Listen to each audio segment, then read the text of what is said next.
there was nothing glaring that jumped out at me, but I got this vibe. Something ominous was on the horizon. We had hang-up calls in the middle of the night.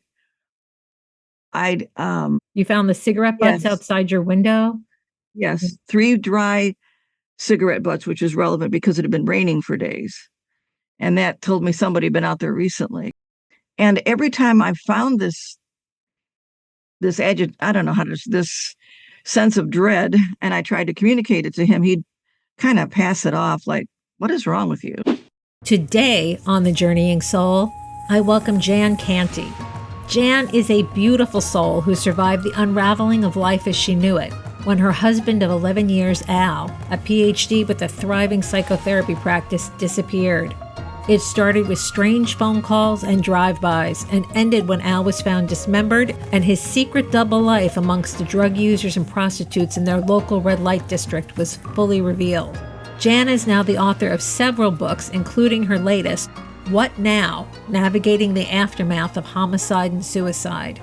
We discuss what happens when private people become the unwilling subjects of the press and public curiosity, and how their souls process emotional trauma when it is used for entertainment, whether classified as news or docudrama. Next on The Journeying Soul.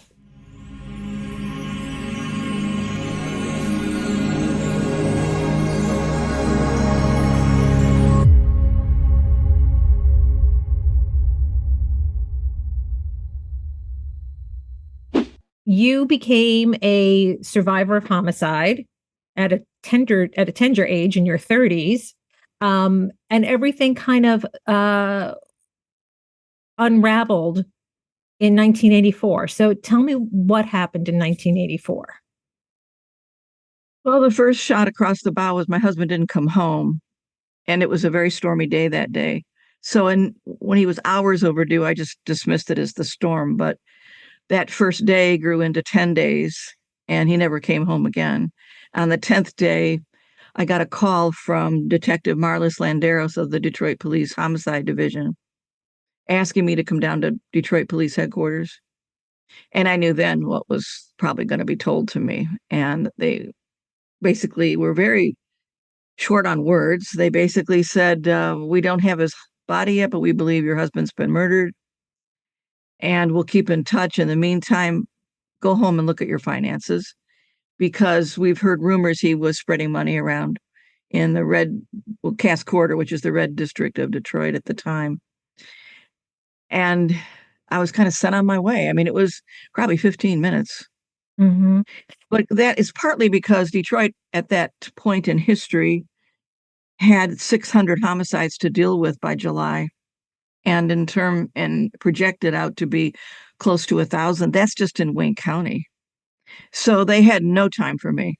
And, so I don't think their being abrupt with me was because they didn't care. I just think they had so many homicides that they were like next. Mm-hmm.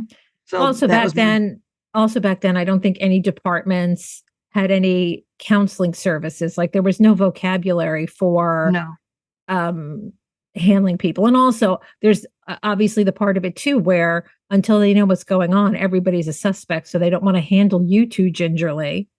You had an interesting, I don't know what the word is. Interesting is not exactly it. I don't want to soft pedal or over pedal, but before your husband Al disappeared, you almost had like what some people deal with. It's like a parallel version. When people have relatives who are ill and they're dying, you have anticipatory grief before they die. You were kind of gaslit up until this event. And so you didn't quite have anticipatory grief, but in reading your book, in reading, your first one, which I will hold up for the audience, A Life Divided. I believe this was your first one. Yes. Yes. Okay. You were getting that dread in your stomach. Like you knew certain things weren't adding up, and you already knew a little bit about your finances not being paid. And you had already discovered your husband had decompensated at one point. like in the year prior. I think it was just in the year prior. And It you was found out, several months before, but yeah. yeah, okay. Sorry about that. And you found out then too that that had happened a couple of times previously, that he had been hospitalized. Right. So you were already dealing with, like I said, it's like a parallel to anticipatory grief. Something was awry, and then you get this absolute blow, which isn't even clean. I'm guessing when you're down there, it's like we think your husband's dead, but we don't quite know. And you kind of felt that. Um, what did you do? How did you cope when you had to go home from that first meeting? It's kind of a blur what I remember. I do recall contacting my parents who lived out of state and asking them if they could come down to Detroit or come to Detroit, and they agreed. Um, and I just started doing damage control. The way, people cope with stress differently, and the way I tend to cope with it is to get really busy. I clean, Mhm. I write, I shop, for groceries and put them away and alphabetize them. That's how I cope with stress, is I try to get organized.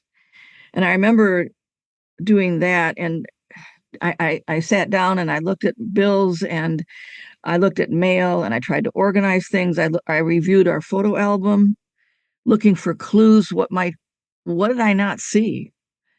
Um, I, I was trying to play detective in a way because I had so little information to go on. And what information I did have just didn't add up. At this point in time, we'd been together 11 years and there'd been nothing flagrant that had happened. He had never been abusive. He'd never been drunk. We'd never had separation. Um, there was nothing glaring that jumped out at me, but I got this vibe. Something ominous was on the horizon. We had hang up calls in the middle of the night. I'd The He cigarette had butts you been, found? You found the cigarette butts yes, outside your window? yes, three dry cigarette butts, which is relevant because it had been raining for days. And that told me somebody had been out there recently, and where they were, they could not have been tossed from a pedestrian on the sidewalk. And every time I found I don't know this sense of dread, and I tried to communicate it to him, he'd kind of pass it off like, "What is wrong with you? Why are you getting so nervous? It's cigarette butts." I'm like, "It's more than cigarette butts. They shouldn't be out there at all." And they were underneath Mhm, a window, and there was three of them, and it's mhm. been raining, and they were dry, and like, and then I I felt like he was, remember I remember you. You are, people should know you're a double PhD. You have a degree in art and psychology. Yes? no, I have Oh. my undergraduate degree was a double major, but I have a one Ah, PhD. okay. And then I went on and got a postdoctoral fellowship, which in hindsight, I think is important because in his mind, I had out trained him. He saw it as a competition, I think. And that was the eventual undoing of our relationship, which I did not anticipate. Hmm. But I wanted to mention, you're no dummy. In addition to there are people who can be educated and they're still kind of a dummy. You're no dummy and you're educated. And you had even noted in your book that, it takes about 7 minutes to smoke one cigarette. So you knew that somebody had been out there for more than 20 At least 20 minutes. minutes. Right. Yeah. And so you also were left, when Al disappeared, with not feeling safe in your home. No. Yeah. And that was reinforced by the fact that police did mention they weren't sure when they said we think he's been murdered, but we don't have his body yet. They did also mention we're not sure quite all who is involved. We don't know exactly how far reaching this is, so be careful. Yeah. Have you talked to other survivors of homicide who have gone through similar, similar like, Only you know, one. I've talked to many, many homicide survivors because that's the theme of my podcast.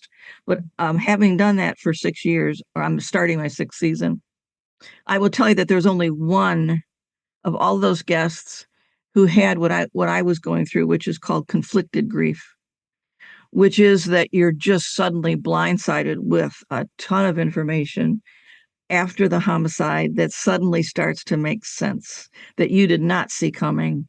And it does a number on your grief because I mean, part of you is going to go through the whole regular process of grief, but there's another part of you that is so enraged for having been deceived. And in my case, my life had been, possibly endangered.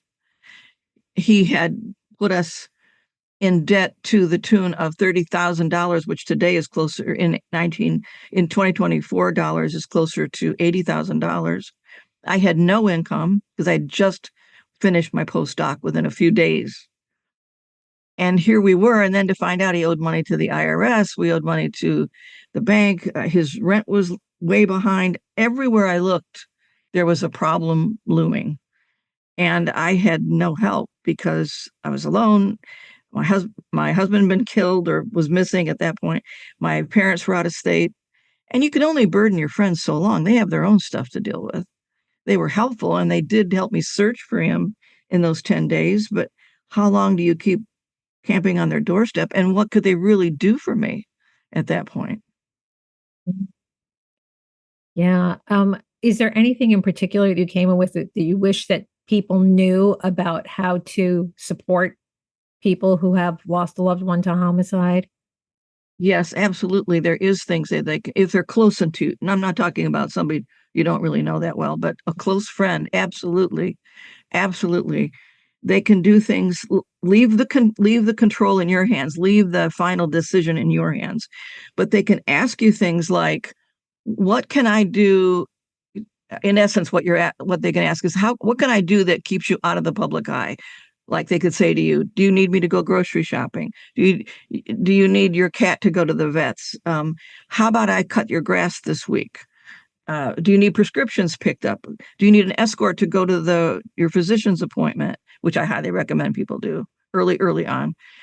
But because you don't want to be seen in public, people, when it's breaking in the news, and not all murders are, but when it's breaking in the news and it's a widespread case with a lot of coverage like this one, and people follow the homicide, they get to feel like they know you, and they get to feel entitled to come up to you and ask you intrusive questions, give you unrequested advice, and even drive by your house and have pictures taken and steal things from outside your house.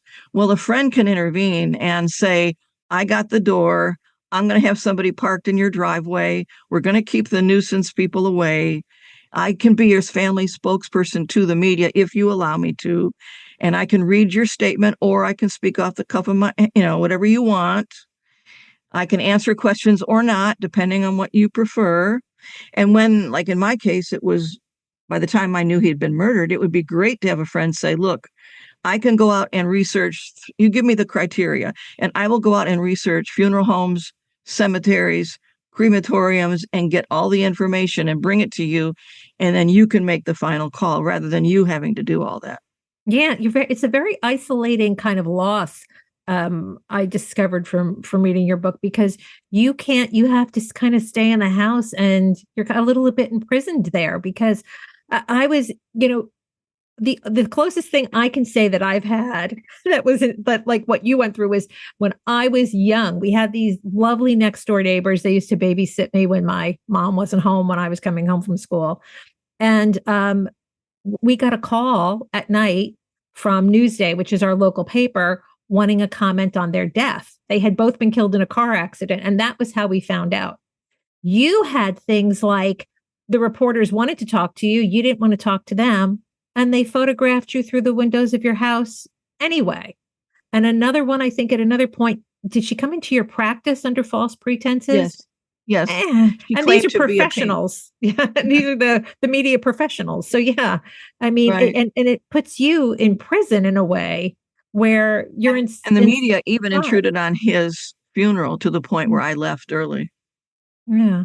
And it's terrible, because when you're in grief and you're also in shock, you need to be having as much outreach as you can manage, and as much connection with people. And it's like a process that really isolates you. And as you've mentioned, it's not just the press, it's the fact that the public wants to come by your house, and they want to feel like they know you, and they judge you, and they think this and they think that. You mentioned one of your neighbors, when Al was still missing, excuse me, just said she thought it was suicide, as if I know. Yeah. And One then thing. I'd seen her walk down the street. I'd never spoken to her before. I would not have expected anything from her. And it was one of the few times I was in my backyard because I love gardening. And I thought, if I just go out in my yard and garden, I'll feel better. And it Yeah. was one of the very few times I allowed myself out of the house. And I have a beautiful garden gate, and I closed it and locked it. She leaned over the gate and was, yelling this over to me. And I'm like, wow, you don't have that right. Yeah. I mean, I have, like, as I said, I've discussed grief a lot and been through my portion of it. And one thing I did discover was that a lot of times when you've had a loss, people will say things to you that are really designed to make them feel good about themselves, and it has nothing to do with you. But I think what you've taught me is in the case of like a homicide, a loss by homicide, it's almost doubly or triply so how rough Well, people are and uneducated and indifferent to it, indifferent to your and pain. it didn't used to always be that way. Prior to the 1900s, death was very common. Families were the ones that prepared you for burial with hands on. They are the ones that made the coffin. They're the ones that dug the hole. So it was a very familiar life experience. We've been now since that time have outsourced everything. We don't prepare the body. We don't dig the hole. We don't even transport the body most of the Mhm. time. And with that estrangement from death and with the misinformation that comes through true crime and the news and movies, I think people are way off course in what they feel and what they know. And you become the recipient for some really awful remarks, or awkwardness, just extreme awkwardness. And in my case, as I mentioned, there were so many fires to put out that I didn't even have a chance to grieve until a couple of years later. That was such a low priority because I was worried about the IRS. I was worried about people at my door. I was worried about my patients. I had a handful at the time. I was worried about what to do with his patients. I was worried about miscellaneous bills that I still were finding. There were so many fires to put, and I was worried about my health too, because this was a time in history when AIDS had first been known, and IV drug abusing prostitutes were commonly carriers of it. And it was about the time I'd learned he'd been involved that way. And so I had to worry about AIDS on top of everything else. Yeah, I just want to put that, I mean, let me just put this in for the YouTube audience that your husband, the way he was killed was he had gotten involved with a prostitute and started a relationship basically with her. And she and her pimp were both terrible drug users and they fleeced out for all his money. But yes, you did not, you then found out, like, had you been exposed and they told you you had to get tested, was it for 8 years, 7 years? It was for a long Seven, time before you would know you were in the clear. right. And yeah, sister, the one thing I will say is, was it Lowell? Somebody gave a blurb for your book that said, you are so strong. And some people, you either got it or you don't, like that. This didn't break you. I mean, I just found you so strong and brave that you were able to stay in your house for as long as you did. I don't know that if I would have like skedaddled out of the house. You had the option to go to your parents in Arizona, but you stayed put and you had your patience and you probably in a complete haze the best you I can. didn't I didn't want to go to Arizona. I didn't want to burden my parents, and I didn't know if I would be needed legally, with a homicide investigation. I was worried about leaving my home vacant. It is Detroit, after all. We were just living within a few blocks of Detroit, and I was worried about leaving it vacant because you can't insure a vacant home in Mm-hmm. Detroit at that time. I don't know if it's changed. So there's a lot of reasons I had to stay, but I do think any strength that I developed, I attribute to my parents. They were fantastic parents. I wouldn't have traded them for the world. They taught me early to be resilient, to be grateful, to realize there's somebody always out there with something worse than you're going through. And you can persevere. It may take time, but you can do it. And early on, I made the decision without fleshing out the details. I knew I had two options. I was either going to let them ruin me and have the bus run over me, so to speak, or I could dig in my heels and say, that's it. You've got my husband, you've got my privacy, you've got my money, you've got my faith in people, but I would not let it redefine me. And I took it as a challenge. I believe the best revenge is success. And I had no idea how I was going to get over it or what it would take or how long it would take. I just was so determined to say, oh, yeah, I'm not going to be one of you. I am not going to be collateral damage. I am not going to be entertainment for the media. I refuse. I'm not going to participate in any of that. And very early on, I made baby steps to try to get control back, which grew into a tsunami over time. But there were some pivotal moments where, it was touch and go. I mean, I didn't want to get out of bed. I had lost 80 pounds. I mean, I was skin and bones. I had people say, you really got to get to the doctors. You look so thin. And, food tasted like paste. I couldn't focus well driving. I was a danger on the road that way. So there were rough moments, weeks, with nightmares too. I wasn't sleeping whatsoever. But I just thought, I'll just take it a day at a time. Sometimes it was an hour at a time. And I thought, what can I do in this next hour to be constructive? Is it walking up and down the steps to drain my tension? Is it, reorganizing finances? Is it calling somebody? What do I need to do to get through the next hour? There were days like that. Yeah, you remind me, there was a grief counselor that I worked with 12 years ago or something. His name's Willis Partington. He's here in New York. And I remember him, I was doing an interview with him and he said, he tells his clients, like, yeah, there's the whole thing of like, get through like one day at a time, and he goes, but sometimes you just have to take it 1 hour at a time. And then maybe you build to one day at a time and a week at a time. But, you had a whole lot of 1 hour at a time, it sounds. And I set my benchmarks very low to judge my healing. Like, can I get through a half a day without dwelling on this? Can I complete a whole meal? Is there something to appreciate today that I didn't think about yesterday? I'm really small goals, nothing major. And I started writing those things down so that I could look back on them if I ever doubted it. No, today you didn't think about it between 9 a.m. and noon. You were focused on this, or you ate that whole hamburger, or you walk up and down the stairs for 15 minutes and were exhausted and were able to sleep. That's progress. You didn't have a nightmare last night. That's progress. And I think just baby steps is what I needed to do in the beginning. Jan, my very first thought when I knew you and I would be speaking was, how do you feel about the bursting popularity of true crime shows and podcasts? It makes my stomach curl. It's reduced murder to entertainment.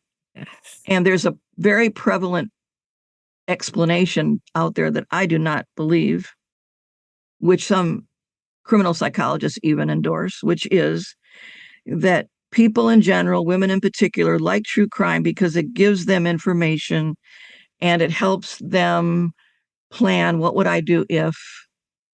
I don't buy that.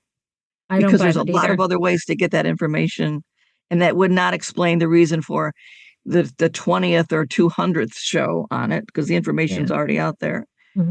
The other reason that you hear people will is they like mysteries. They like the whodunits. And it's escapism for them from their rough day at work. Well, the problem is that it not only it reduces it to entertainment, but increasingly these docudramas, which are not documentaries, they're a hybrid between documentary and drama, do not and are not required to request permission or even awareness of the true people involved. For example, the recent one that was produced by Netflix on Dahmer, the relatives of the deceased weren't even made aware it was in the production. And many of them found themselves looking at the TV that night, seeing themselves portrayed on the screen, wearing the same clothing, with the same hairdo, with the same words, acting out them. And this is their first awareness it was even going to happen. That's just not right. We don't ask to be celebrities. I'm glad that you said that, because I have a couple of loved ones who are into the true crime. I used to watch Law and Order reruns. And I remember my lovely mother, my mother's a lovely person, and she would say, "How can you watch that?" And then she was into true crime. And I would say to her, "You are being entertained by the suffering of real people. These are real people." And I just think it says, and you're in the crosshairs of that. I just look at it as like what it has come to say about our culture. I mean, this isn't everywhere in the world. This is and I'm not saying there's no other country that has their own versions of Dateline or whatever the hell, but this is like definitely an American cultural thing where I don't know if it's just the line has blurred and people have lost the ability to understand. You're not reading like a Miss Marple book or whatever.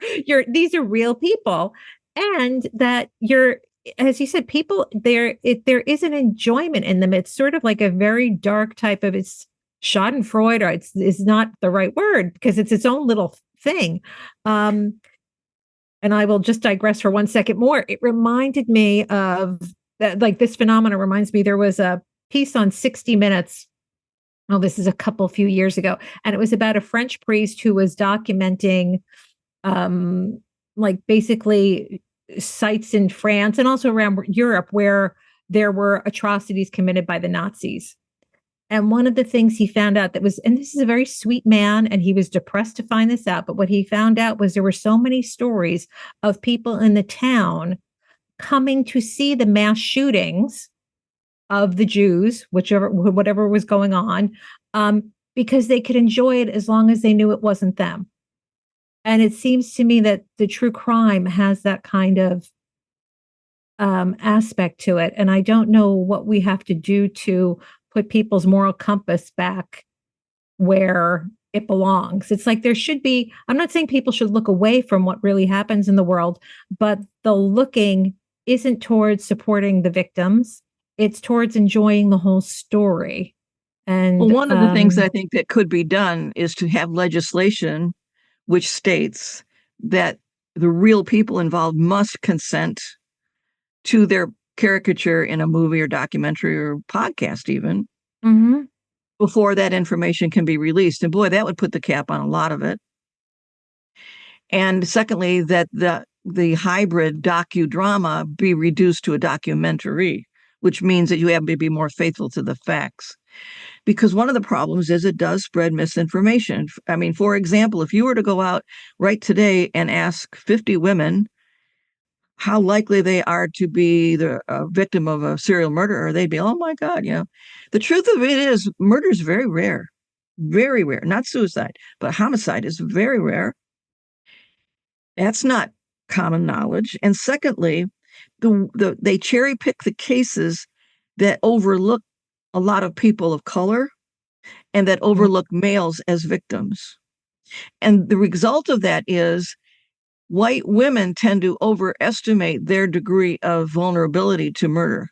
And it's also inaccurate. It's also like celebrating and glorifying the murder of women. You know what I mean? Like, here's another story. Like I don't want to say it normalizes it, but as you're right, the statistic is actually very low. But if it was higher, people would think that's normal because they've been watching it on TV or listening to the podcast. And it's like, oh, of course. I'm not sure exactly how this works but I did want to ask you in terms of your relationship with Al. Al was 18 years older than you, and he was already a psychologist. He already had his degree, and he was very encouraging of you to go to school and very supportive. And it seems like you really had a need for that particular figure to say, yes, you can do it and push through. But do you feel at all right, digressing a little bit or dragging in something, the end of The Sopranos, the show Sopranos on HBO, there's a bit of a thing because Tony Soprano, the gangster, has been in therapy for the whole show. And in the final season, his therapist is about to cut ties with him because she realizes that the work that they've been doing in therapy really hasn't stopped him or helped him from being a psychopath. It's just or a sociopath. It's just taught him how to be a better one. Do you feel that Al's degree in any way helped him in gaslighting you and creating this double life? Oh, definitely. Absolutely. And taking I, advantage of your youth too. Um, yeah. and some of that was my doing. I mean, I come from a background with nobody went to college, and I aspired to get a doctorate. Well, that was a mismatch right there, and nobody encouraged me. Nobody. I mean, high school counselors, nobody. My parents, nobody. And so I put people on a pedestal that had a college degree, and that would be a bachelor's degree even. So he had a doctorate. That was like a wow factor for me. And he was But older, you were and there like, yes, was, but you were like 20 or 21 when you met. You were very young. I wouldn't put yeah, that on you being young. You know, yeah, you're smart, but you were still just young. So of course. yeah. But I think he was good at manipulating, and I think he did use what he knew to his advantage in deflecting people, deflecting responsibility. And it really also overinflated his own beliefs in his own skill to control this whole mess that he got himself into and have him believe he could get out of it because he wasn't typically challenged in his life. It's a doctor-patient relationship. People do what you ask, and his parents were elder. His father had died, and his mother was elderly. I mean, he didn't get challenged, and so I think he thought, "Oh, I got this covered. I can get out anytime I want." And it's like the alcoholic who takes one drink after being sober for years and years. I can handle this. You can't. He way underestimated John Carl Fry's anger. That's the man who His killed him. Yeah, I'm just, the man who ultimately murdered him. His power, physical power. He's a huge guy, and he also underestimated what he thought Fry knew about him, which was not much. And in fact, Fry knew quite a bit by the time he murdered him. but you had also given Al clues though that he might have known more because you were reporting the stuff around the house. And for Right. some reason he was dismissing you and it wasn't setting off, I don't want to say the proper alarm bells. I can't really say it was word, but he didn't put those two things together at all that, No, yeah. no. Al wasn't demonstrating very good insight, very good control, and obviously no sense of integrity. I don't know how you live with somebody for 11 years with a diet of lies and pull it off. I do know that from the receiving end, people tend to default to their basic level of truth. And if you basically believe, as I did in the beginning, that people are basically good, that they have your back, that the world is fair, that you reap what you sow, I believed all that to be true. And so I didn't question. I didn't go in with a discerning eye. I went in with an assumption of, you know, live and let live and take things as they seem on the surface. And he has my back, and nobody would harm me from inside the family. It's only outside the family that people get harmed. And I was leading a very low risk lifestyle. I was spending my time in the library, you know, and my garden. Whoopie doo. Yeah. So, yeah, it really caught me off guard, and it was against the grain of how I'd been raised. Mhm. How did you, or how have you over time balanced the love you had for your husband and finding out that there was this complete other side of him, which of course would make you question is if the person you loved was real, but in some sense he was. How you reconciled that over the years? Just that he was a very complex person who ended up really paying the price. I didn't. And that I believe that he was attracted to me in the very beginning, maybe for not the right reasons as I look back. But I don't think he planned any of this to unfold the way it did. I just think he liked to be looked up to. He liked to be in charge. He liked to be in the helping role. And I didn't have any money when we met, and no college degree, and I was a lot younger, and I didn't have many bargaining chips, I guess you could say, to offer him, and yet he still expressed a great deal of faith in me and belief in me, which was for the 1980s pretty important because I was discouraged from going to graduate school by so many people, accusing me of just going there to find a husband or taking up a man's place that belongs in grad school. And what is wrong with you? Can't you be satisfied with being at home raising children? I mean, I got a lot of that. Yeah. And I just thought, you do your life your way, I'll do my life my way. Yeah. I mean, And when you got together with Al in the early 70s, I mean, it was still that time where it's like women couldn't really get a credit card if they didn't have a man to oh, they sign could for it not. or a mortgage. So, No. you went into your marriage in a time where women were more dependent on men, and it seemed like Al liked, liked that or loved or needed that situation of dependency. But it's so this is the contradiction of people. It's like he seemed to, from everything I've read, that's what he wanted and desired, but yet he encouraged you to do so many things to grow and become a more independent person, a more self-empowered person. And But it I didn't seem think it like, got out of control. I think he was comfortable with it till I got my master's degree, because when I finished I first got the AA, then the BA, then the MA. And when I started talking about wanting to go for a PhD, that's when his behavior started to change. He'd Mhm. say, well, why don't you take a break? You've been at this for a long time. And, Yeah. well, we can't really afford a doctorate. And he kept coming up with these roadblocks. And I'm like, that's different. He never used to put these roadblocks out there, but he kind of begrudgingly went along with it, is how I would put it. Mhm. And it wasn't enthused, but wasn't openly hostile about it. It was resigned. I guess that's the best way to describe how he reacted. Hmm. So really, I think he was supportive to a point. Mm.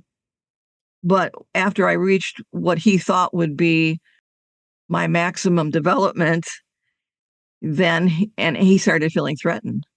And Mm. it's also the time when I could start to say to him things like, well, what you said about that doesn't make sense based on this new research.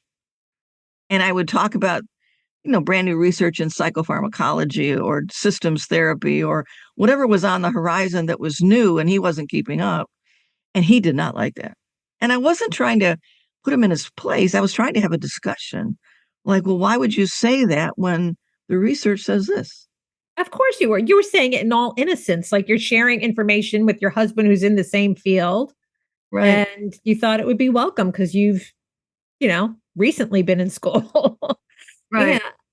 Yeah, it's also just curious because he obviously didn't want you in a way to be able to see too much through him because he hadn't divulged his prior psychiatric hospitalizations and things like No, that. And the more no. trained you became, the more likely it was going to be that you would sort some sort of dissonance as something there Yes. that you would keep pulling at it.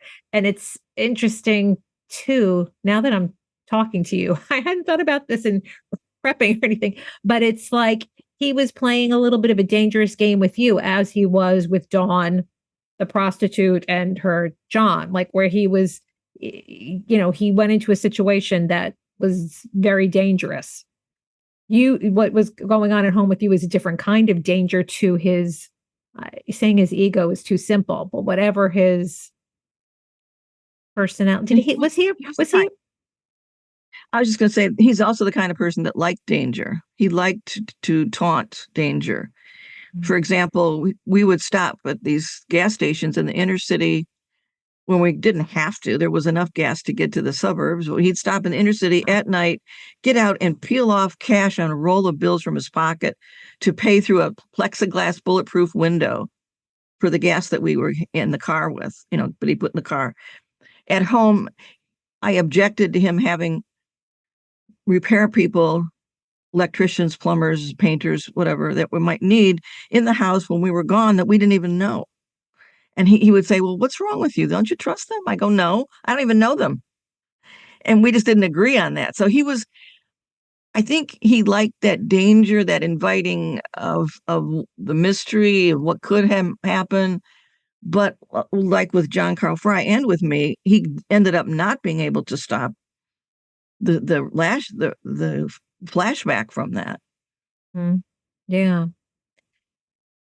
Did you ever come across, and I don't know if I missed this in the book, did you ever come across what his formal diagnosis was during any of his hospitalizations? I mean, I don't agree with it. Yeah, the formal diagnosis was depression, but that's kind of a cover. Yeah. That covers Too a lot of simple. territory. Yeah. That almost sounds in this case like a garbage can diagnosis where it's like, yeah, we'll just put that label. There was something else going on way beyond that. And oh my. So let us now talk about after death communications. So did you have any with Yes, I had one. Okay. During the first several hours of his disappearance, when he was supposed to be home at 7 p.m. This is before cell phones, before the internet. This is back in dinosaur era. He was several hours overdue, which was not like him. He was very punctual. And it was a bad night with hail and rain and thunder and lightning and one of those summer storms that Michigan can get. And I started pacing after a few hours and really worried. And it was about 11 p.m. and I wandered into his home office. He had a bathroom connected to it. And I looked in the mirror and I said out loud, "He's dead. He's not coming home."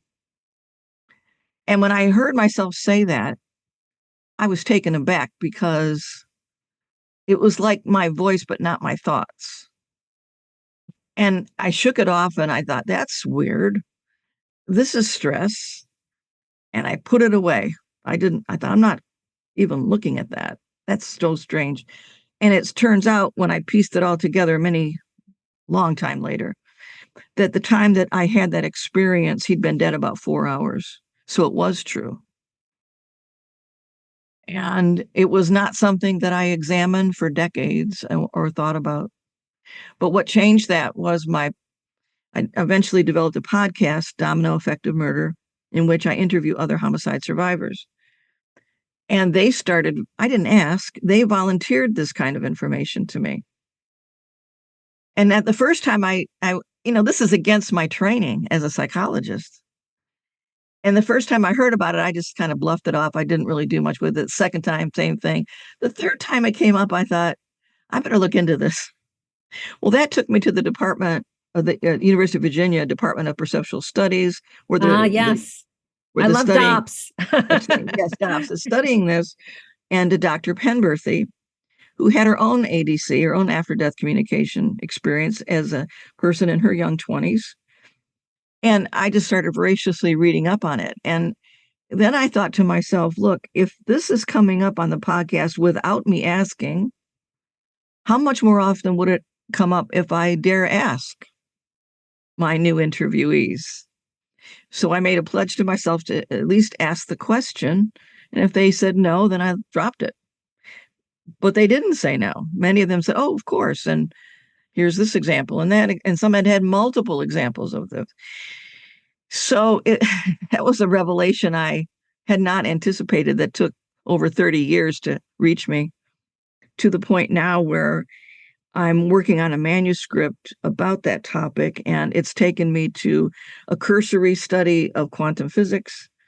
It's taken me to read surveys, international surveys, and a very interesting interview with a woman who's Native American from Alberta, from the Bloodfoot Nation, and her culture's understanding of her ancestors and sweat lodge ceremonies, and when her brother had died, her brother had been murdered, why they fully anticipated that the ancestors would speak to her and let him know that he was crossing over, and let the relatives know. And she goes into that explanation on the podcast interview with her, Billy J. Heavy Shields.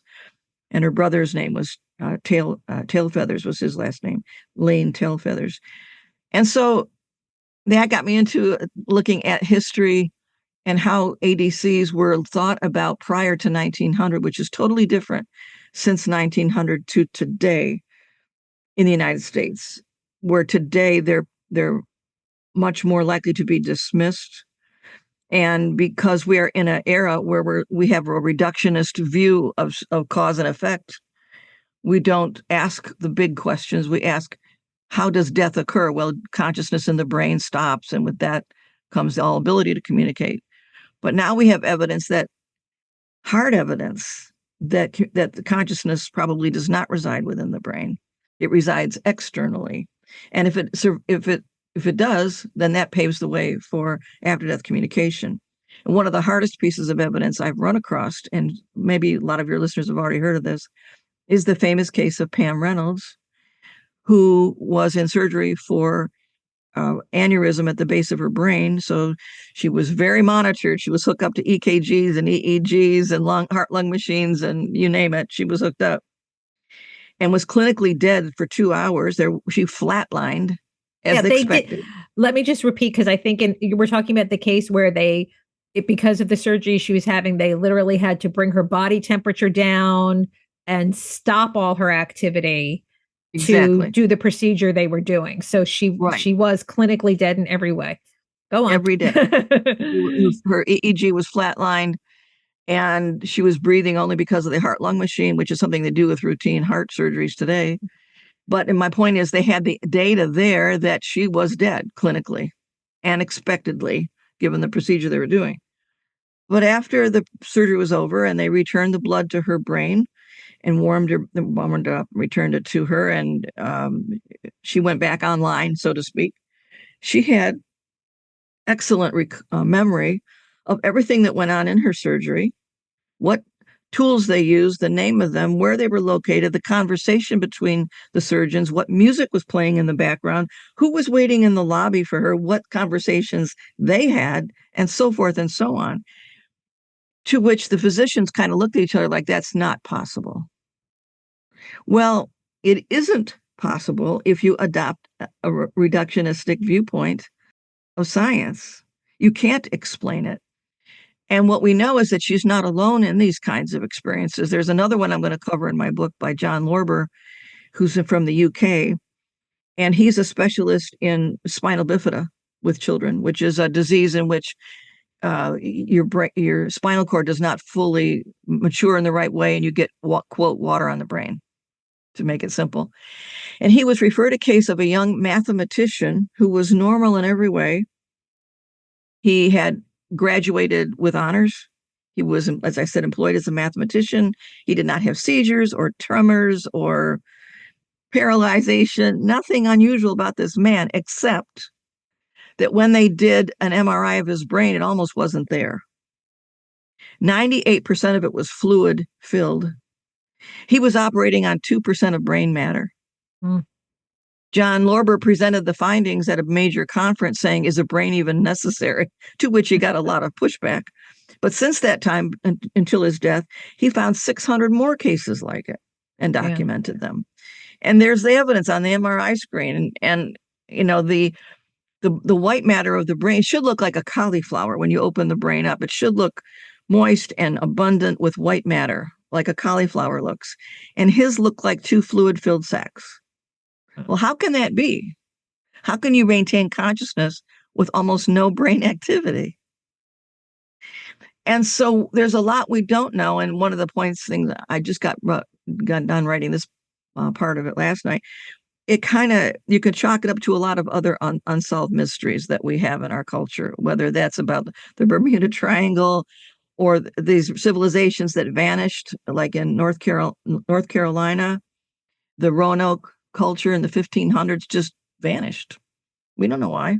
There's a whole host of things that science has to kind of just scratch its head about. If you're going to stay within the materialistic model, it is not capable of explaining this stuff.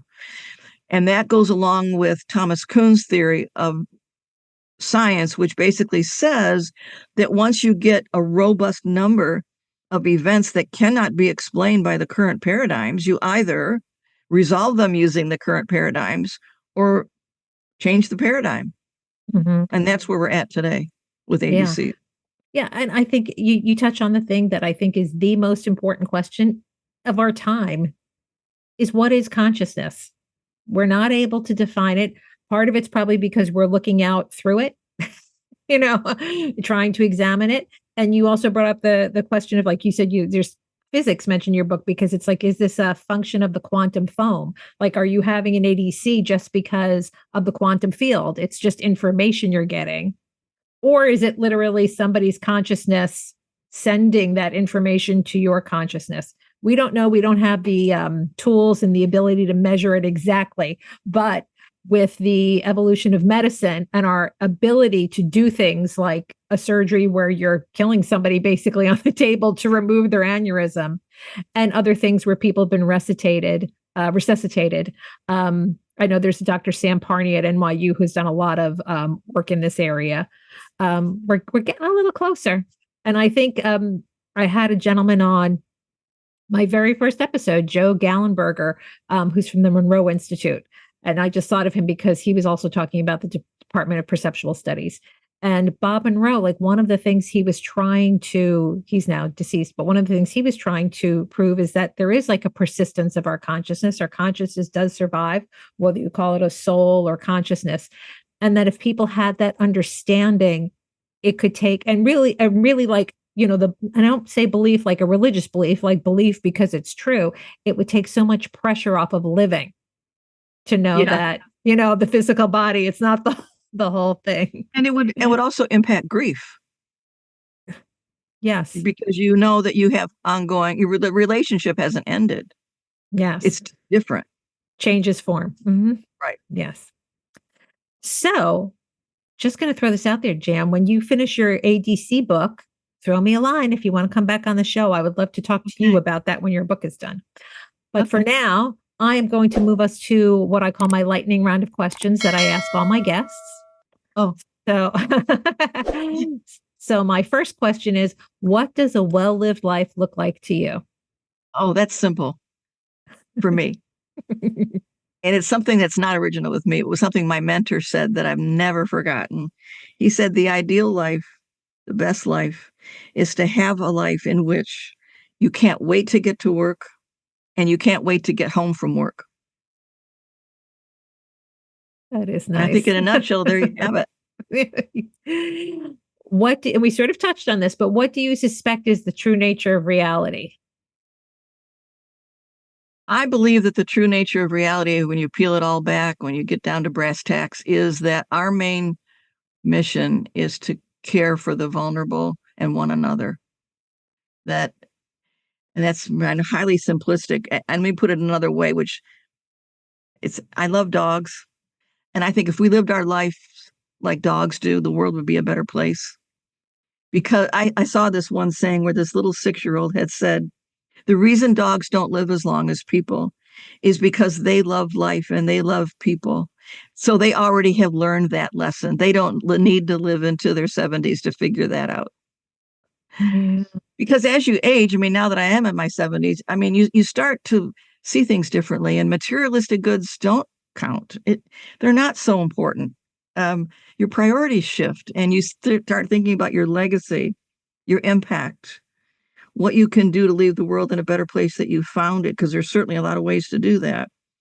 And you're going to get pushed back from time to time on succeeding. But I think in the last analysis, it's the true lesson here is taking better care of each other, taking better care of the planet, taking better care of the animals that habitate the planet, and to never take things for granted. There's a lot to be grateful for, whether it's having drinking water that's clean, whether it's like I just was at the hospital yesterday to examine my very, very sore hip to see if I needed surgery. And while I was sitting there, I'm thinking, but my left hip feels good. I could be grateful for that. Yeah. There's always something to be grateful for. You also mentioned too that when you were going through your grief and trying to get through it, you would look for the positive thing of what did I accomplish today? What was good? And I had another guest on a few weeks ago who lost his son. His son died at 23, and he wound up writing a book called What's Good About Today.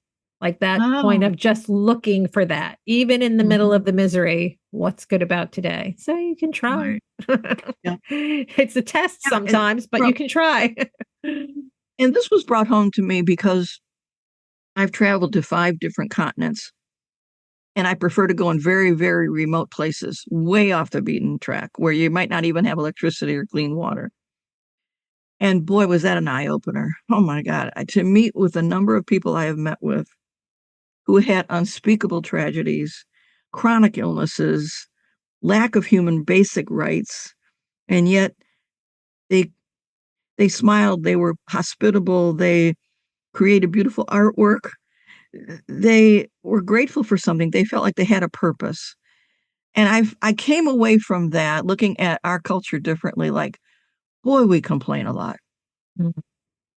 Whether it's 2 days without power from a storm or because the price of cauliflower's gone up, whatever it might be. Um, we need to stop that and realize that a lot of the world doesn't live like we live. And gosh, I wish we could pay more attention to bringing other people and cultures up by their bootstraps, but also learn from them. I mean, Mhm. when I took my daughter to Kenya in the Olipikidange area when she was turning into a little princess, and I wasn't having it. Mhm. And we lived without water, except bottled water, and we had a half hour to shower once a day and no electricity. And I wanted her to appreciate not only what we had at home, but also how these individuals, they know 5 languages. They know how to get beautiful white teeth by chewing on a bush. To become a chief in the tribe, we were the Maasai tribe, you have to kill a lion single-handedly before the age 16. That's a skill most Americans don't have. My point being that we can learn a lot from other cultures too. It isn't just a patronizing, "Oh, let me help you," but what do I need to take away from your culture to better my own head and view and understanding of how the world works? Mhm. Where you study the history of Native Americans and how they didn't waste anything. If they killed an animal, they prayed over it, they thanked the animal for its sacrifice, and they used every single solitary piece of that animal for something.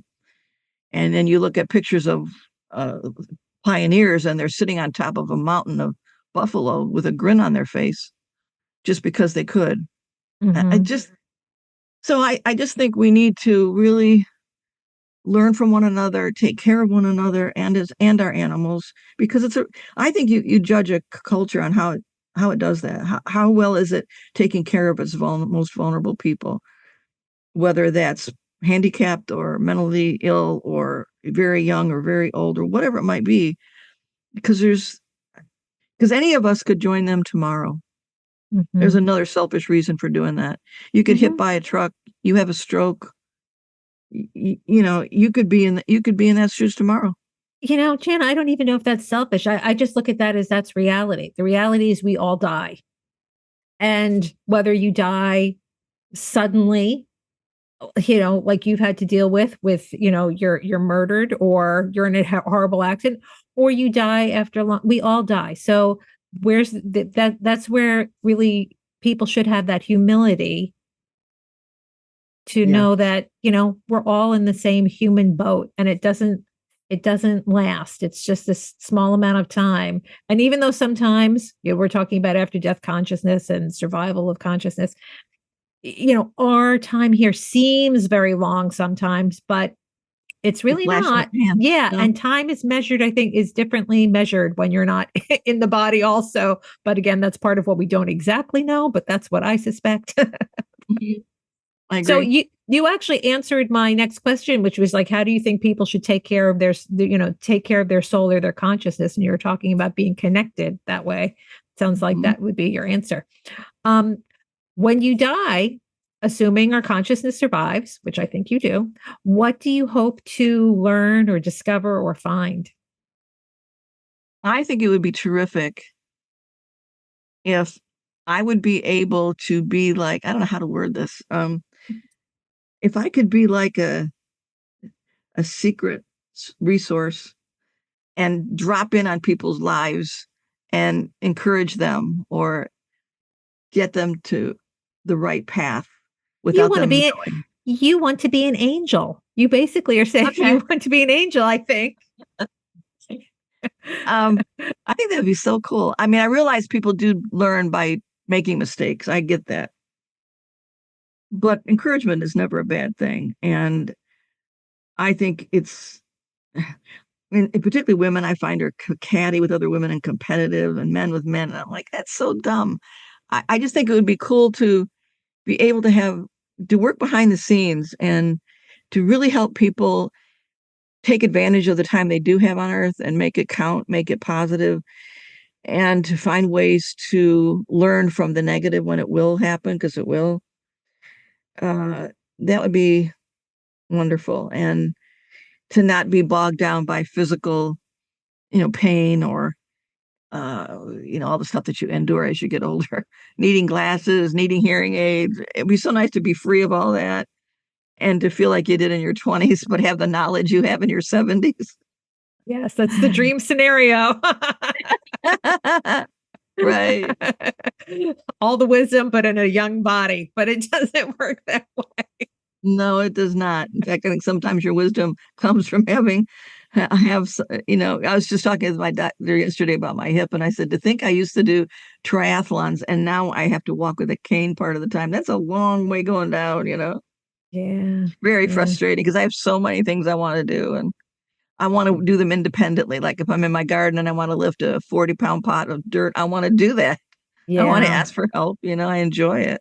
But Well, the thing that I say that I've said to my parents, and now my father's deceased and my mom is now 84, and I'm going through it, is that the thing about surviving the older you get is that you have to be more adaptable and more flexible and more adaptable to all the little things, just really when you don't want to.